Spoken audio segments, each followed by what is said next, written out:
If somebody were to ask me who didn't have kids, hey, can you explain to me what parenting's like in a real short sort of sentence? I'll be like, yeah, I got it. No problem. Happened to me on the weekend, okay? In the line for the car wash, we're 8 cars deep. Jack's in the back, my 4-year-old. Okay? He's got my phone because I know it's a bit of a wait. And he goes, Daddy, I got to go to the bathroom. But throws out the caveat, I can hold it. Okay. No problem. Unlike his father. As we get closer to the car wash. They say IBS skips a generation. He said pee. As we get closer, car by car, I just reiterate the question. Mm-hmm. How are we doing? Dad, I got it. I can hold it. Awesome. We're 20 minutes in waiting for the car wash, and we are like, you know where the turnoff is? So if the IBS does kick in, you can still get out of the line before you're past the point of no return. How you doing, Jack? I gotta go. Of course. Out we go. He uses the bathroom. We go back in the line. Too full. Daddy doesn't get a car wash. Of course not. That's parenting. That's just parenting. That's just parenting. In a nutshell. And so we carried on the day, and I was super upset because I didn't get my car wash. And I'm going to be honest with you. When we went into the gas station bathroom, like there wasn't a large amount of it that came out. Oh, come on. You can't judge. Yeah. No, I did. Yes, you can. I did. Like it's, you know what it's like? Listen, I'm going to tell you right now. It's like, you know when you were younger, 19, 20, going to bars, someone had to be the DD, right? Fine.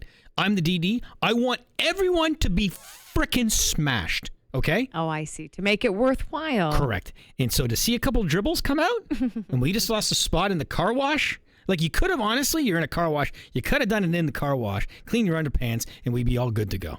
I'm just saying. Why don't you have a peanut butter jar in your car empty? Yeah. There's like logistically still we're like, let's say we were in the car wash and everything was happening. Like then I got to get him out of his car seat and like I'm like reaching back and like. Oh, you just reminded me though. There was a time, it was during COVID, and so my son had to wear his hockey gear like you come to the rink dressed, and so he couldn't really fit in his car seat properly because he had his gear on. And then the popo, it was like, you know when you turn to an off ramp onto the highway and the popo were checking everything. I go, Rory, you got about 3 seconds to get in that car seat. And I gotta tell you something. I've never been more proud of that little fella. We still talk about it to this day. He's like, Daddy, remember when the cops didn't see me not in my car seat? I said, I do, son. Because you were speedy. You didn't mess around. You said, I don't want to see the old man in the clink.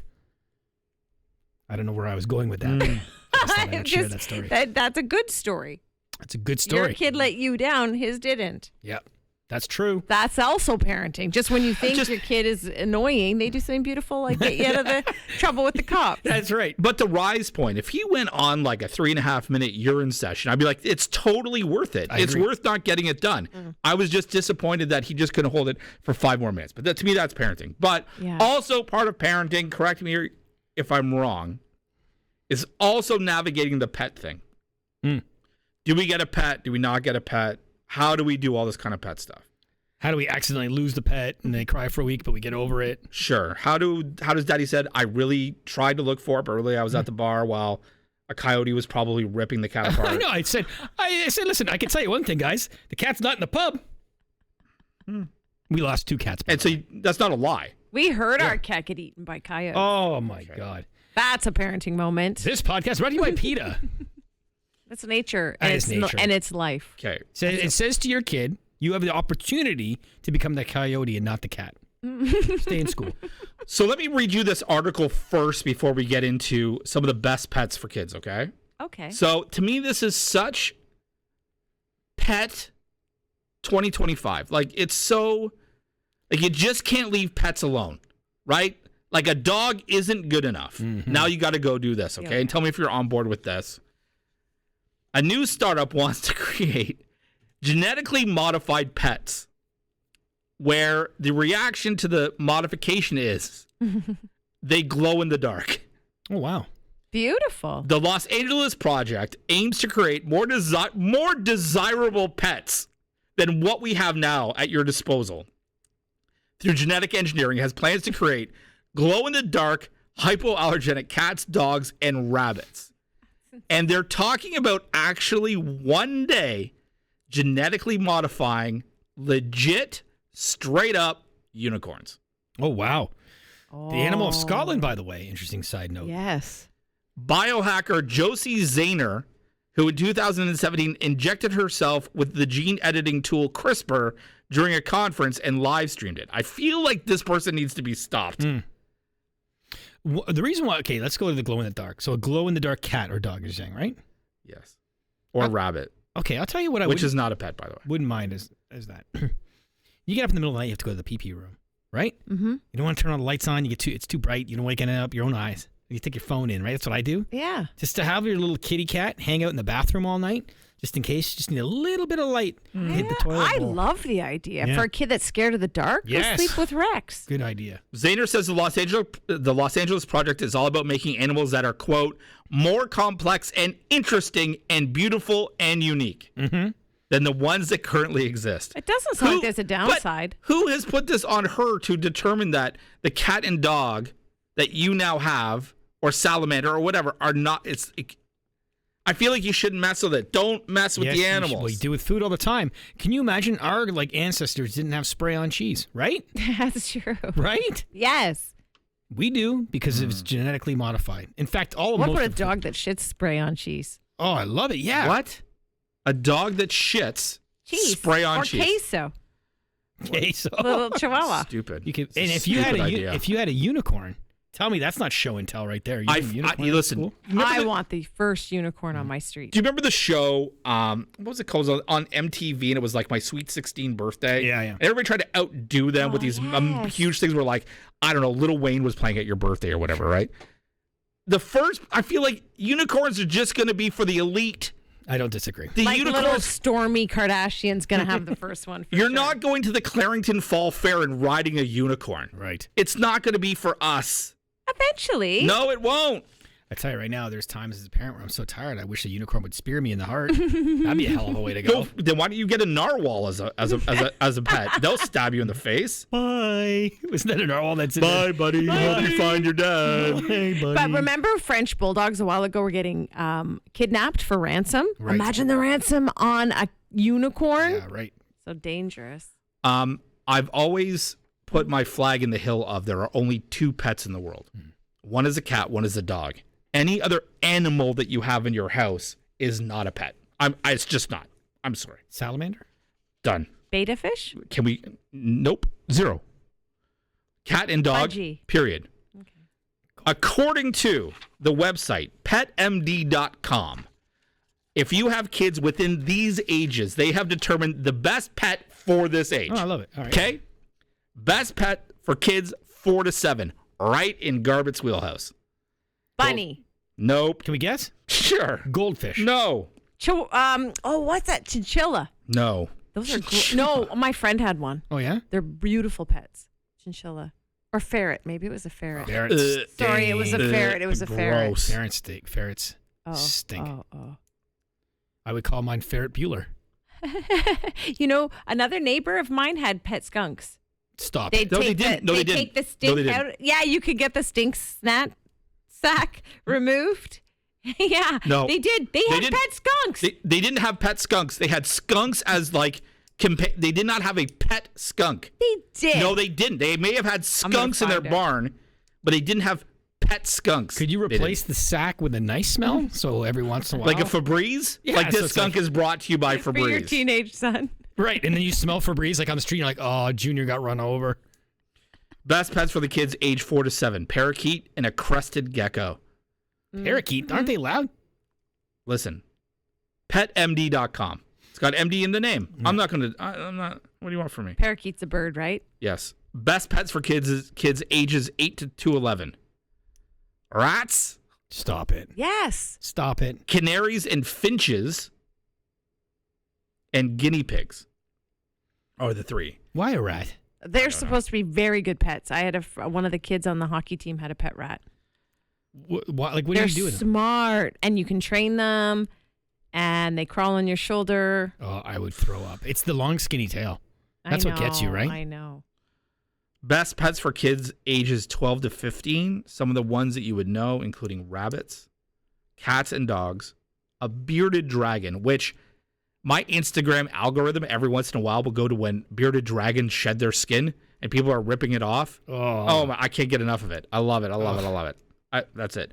Corn snakes and Greek tortoises are the best pets according to PetMD.com if you were to ever get your kid a pet in those ages. So they're saying don't get a cat or dog till they're 12? 12 to 15 are the best pets. Did I ever tell you, speaking not as a parent, but as a youngster myself, my brother had a goldfish. My brother lived in the basement, and then he got to the age where he's like moving out or something. So he's like, you can have the goldfish down there. And I went down there. It's just muddy, muddy water. And I tapped on it, and all of a sudden you see these two eyes open. So I named him Goggles Paisano. That's right. Remember that? Yep. And I changed the water. I'm like, this little guy needs some fresh water. I mean, it was murky. Fresh water, died in a day. Yeah, you can't overdo the cleanliness. Yep. Now, I also shouldn't have put chlorine in it, but... Poison your brother's fish? Goggles Paisano? That's how we went down? R.I.P., by the way. Can we dedicate this podcast? Ross, how long did he live? Can this podcast be called Goggles Paisano? R.I.P.? He lived a day with me, and he lived 4 years with my brother. Oh, wow. Yeah, I listen, I got to tell you, we have a cat, and I don't mind the cat, other than on the weekend mornings, he just meows around 5 o'clock. And so like there's never a day to sleep in because someone's got to get up and do something. He wants his treats. He wants whatever. But I will say, like, my cat loves our oldest son the most. Guaranteed, 100%. In fact, yesterday I was at home and the cat doesn't meow unless it's 5 in the morning. And he starts meowing. And I realized it's like he freaking sensed my son coming home from school. He started meowing, and he walks to the door. I'm not even kidding. He walks to the door. 10 seconds later, Travis, my oldest boy, walks in. And my son has to, literally, he puts his backpack down, and he has to let the cat climb on him, and he has to lie on the couch with him for like 10 minutes. He can't do anything. He has to give the cat that love because the cat will go nuts. That's why the cat is on the Mount Rushmore of pets. Yeah. If Mount Rushmore only had 2 things on it. Yeah, that's sweet. We have a Frenchie, and same thing. The Frenchie has to cuddle with the boys after school. Yeah. It's the nicest thing. I once had a pet. His name was Parker. I adopted him, and he ran away and got hit by a car. Day one. Did you name the pet after Ryan? I did. I did, actually. Are you going to tell why? Do you want me to tell why? Oh, I don't want to know. I don't want to know. I can tell by the way you're looking at each other. It's up to you. Yeah, sure. It's a podcast. I'd had a big dick. Oh, my God. Okay. It's out there. Okay. I don't know what to tell you. This started nice. You asked why. I asked him if he wanted me to. He said yes, and so I said it. The only reason why, because I think this podcast should be called Goggles Paisano, Parker, R.I.P. All right. Hey, listen, do you want to keep talking? We can, sure. I just saw this is pretty interesting here. Just pulling it up on my telephone. It's kind of a new parenting style called... What a transition, by the way. FAFO. Have you heard of this? No. FAFO? FAFO? It's the whole, like, F around and find out. Oh, yes, I have heard about this, yes. And basically what it is like, it's like the opposite of like helicopter parenting and all that kind of over the top stuff. And it's basically just saying like there's what's the word I'm looking for? Consequences to your actions. And so as a parent now, it's like you let them know the potential consequences. But at the end of the day, let them do whatever they're going to want to do. So one of the examples was that a woman was talking about how she was at like a camp or something with her son, and it was raining, and he didn't want to wear his rain jacket. And so the mom's just like, well, if you don't wear your rain jacket, I'm not giving you fresh, dry clothes when you're done. And he's like, fine. And he lasted 5 minutes. And so that was part of the consequences. So instead of forcing your kid to wear the rain jacket, let them learn the hard way. That I like it sucks. that. And then he had to spend the rest of the afternoon in the wet clothes. And that's kind of like... It's hard to do. Hard to do. Because you want to take care of them and you don't want them to feel uncomfortable. But I bet that kid learned faster than anything else. 100%. Yeah. And it says some of the downside is the unexpected consequences or severe natural consequences is that your kid doesn't think that you love them. It just says like basically that you become indifferent and that you don't care about them. And so there's something you have to worry about. Well, I have to say, I kind of do a little bit of that. And sometimes my kids say that. Why don't you care? Mm-hmm. Why aren't you? Because my mom is not like that. So like, why don't you love me like grandma? I'm like, it's just a different kind of love. What? It's not funny. They do say that sometimes. Because she hovers and I don't. Right. And I do care, but I want you to learn it for yourself. But yeah, they do sometimes think you're indifferent.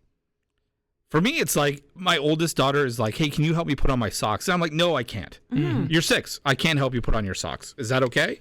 And then she gets like really kind of upset. And Sarah's like, just help her. I'm like, she's 6. Throw your socks on. It's like my son still will go to the bathroom and be like, Daddy, can you wipe? Yeah. I'm like, what do you do at school, kid? Right. He's like, I do it myself. I'm like, then I've turned into a servant. I'm just a servant. Just a butt wiping servant. I swear this is a true story. You reminded me. I had a weird phobia with putting socks on. Isabel Parker? No. Okay. I used to put a sock on that thing. No problem. Okay. Oh my God. Anthony Kiedis. No, I just didn't want to have children too early. Because I'll tell you, being a parent is very difficult. The first time I was a parent, I was like 32 or something. I can't imagine being 22. So you're damn right I put a sock on it. 2 socks. I put a sock on it before I even went on the date. The old latex sock? Yes. Put it on preemptive. How many times? Like you put it on before the date? Yep. So as you're getting ready. You ever sat through Forrest Gump wearing a condom? Oh my God. I haven't, if you're looking for answers. Okay, go back If you're looking to for your answers, the sock answer for me is phobia. no. Me and Jenny go together like peas and carrots. Remember that scene? Didn't she flash her boobs? And he was like, oh. Sorry, what happened? Oh yeah. So she's like, he's like, Jenny. Yep. I like your breasts. And then what happened to him? They remind me of something I like a lot. Then what happened? And then Okay. he went, oh. Don't! I don't want to hear You know what? Forrest Gump. It wasn't even friction. There was no touchy. He just, Oh, God. You have described you've described that action 3 different times with 3 different sound effects. Yeah, ready? Very good. Jenny, can I see your breasts? They so all pretty. And then she unbuttons and he goes, oh! Oh, That one was the best. Okay, I have one more. no. No more. Jenny, can I see your breasts? They're so pretty. She unbuttons and he goes, oh, Daddy. All right. True story, though, where I was going with this is my mom used to put my socks on to me until I was in high school. True story. I sat on the stairs. Why? Sat on the stairs. Because I had a real, to be honest, even thinking about it grosses me out. Putting socks on is a little bit of a weird thing for me. It's in my head. I take little out of that sentence. I'll tell you right now, this is true. If I'm not wearing socks all day at home, right? You're wearing slides, you're hanging around. Then I go out. I can't put socks on those feet. I got to jump in the shower or freshen up. Oh. It's weird. It's just a weird thing. Anyways, I couldn't put socks on going to school. And so I used to sat on the stairs. My mom put my socks on me. I'm not even kidding. Definitely junior high, maybe high school. Oh my God. I can't believe this. I'm kidding. I'm not kidding. You're like Will Ferrell in Wedding Singer. Yeah. Ma, the socks. Yeah, Ma, the socks. And she's like, okay, honey. She knew as Of course. learn differently. As we all do. One more, ready? Jenny, you certainly have a nice pair of dairy pillows. Mm-hmm. And Sling Blade's in there too. How about Sling Blade and Forrest Gump? Mm-hmm. I like them dairy pillows. I like them better than French fried potatoes. Mm-hmm. This is the sound I make when I takes off that bra. Jenny. Mm-hmm. Mm-hmm. Mm-hmm. Mm-hmm. Sling Blades, her like Jenny. Oh my God. That's a 3-way. Jenny, Forrest Gump, and Sling Blade. What is just going through your head on a consistent basis? Well, I didn't fill it full of science and math and geography. So you're thinking about mid-2003 ways. Mm-hmm. Forrest, do you want upper or lower? Oh my God. I don't know. Oh my God. I don't know. What was the point of your sock story with your mom? Just that he has a problem with socks as well. He just has a problem with socks, but and it it turned had into to a 3-way. It had to go somewhere. Where were you headed with that? School. High school. High school. No, I know you were headed to high school. I meant in the conversation. Where was that? Oh, Johnny was saying about his son will put his socks on for him. He's 6. Put your own socks on. Oh, Right? yes. Okay. And I was just trying to make Jack feel better because I hope he's listening right now. Olivia, Oh, but yes, thanks for Olivia. listening. I hope Olivia's listening right now. I don't. I hope she's not. Of course. She's gonna be like, "What are dairy pillows, Dad? And why does Uncle Ryan make that noise?" Mm-hmm. Olivia. So is this No. is this a good type of parenting? FOBO? FOMO? I think so. Oh. The moral of the story FAFO. is, it's the F around to find out. FAFO. Sometimes they got to learn the lesson the hard way, right? Yeah. And sometimes you're going to catch a cold because you didn't dress properly. Yeah. Or sometimes you got to wipe your own bum. They're good tips. I would like to end this podcast by saying I think we should actually title this The Four Amigos. Ready? Goggles Paisano, Yes. Parker, Forrest Gump, and Sling Blade. If you would like to get in touch with us for any reason, you can. You can email us, badparents@curiouscast.ca. You can also email me personally at frenchfriedpotatoes.ca. So there's no ad. Just frenchfriedpotatoes.ca. There's no ad. It's not like at slingblade.ca. It's just French. Sling Blade. You're such a f***ing idiot.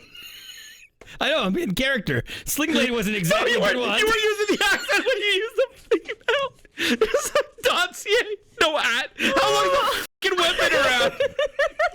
And you just throw it. I'm at www.slingblade.ca. Oh my God. Email me slingblade.ca. That's my email address. I wonder why I've never got an email. Not one email has ever come through. Oh, well. Bye, everyone. See you. It's hot in here.